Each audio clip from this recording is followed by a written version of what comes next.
North Camp, Seaford, Sussex, winter 1915.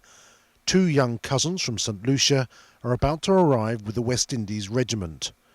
Over 90 years, their story has become part of the Fevrier family folklore because they never returned home.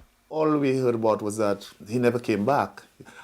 Even our relatives, our parents wouldn't know him personally, but they would have heard the folklore, and it made a very interesting folklore, to have had a family relative who actually participated in the First World War and probably went down as a hero. Your grandmother, who's what, she's 103 now? Yeah, she's 103, and that is Nelson's sister-in-law. And she remembers the time? Yeah, she does, because back in February this year, I went over to St Lucia, and she was talking about that again, telling me about Nelson going to war. They came from all over the Commonwealth in their hundreds of thousands to answer the call of the mother country in its hour of need. Many of them never returned to their homeland, buried in graves like this in Seaford. Their contribution often forgotten. Unlike these Indian troops, Nelson and Dennis Fevrier never made it to the front. Instead, they were auxiliaries in England, probably succumbing to the cold and flu. It wouldn't be the Canadian symbol because he wasn't in the Canadian.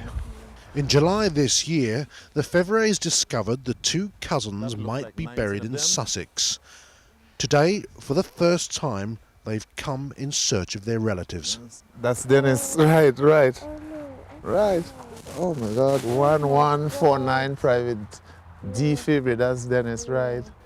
This weekend, it's a moment that'll be repeated hundreds of thousands of times across the Commonwealth as nations and families remember their dead. Because of the way my grandmother spoke about it, I felt the family, my uncles, always speak about Nelson. It's just, he's always been there. 90 years and 8,000 miles away, in my case, from the Caribbean island of St. Lucia.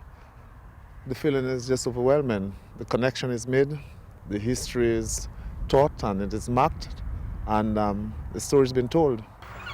Our diverse present is rooted in the contributions of our cosmopolitan forebears, Dennis and Nelson, symbols of the sacrifice so many made. Kurt Barling, BBC London News.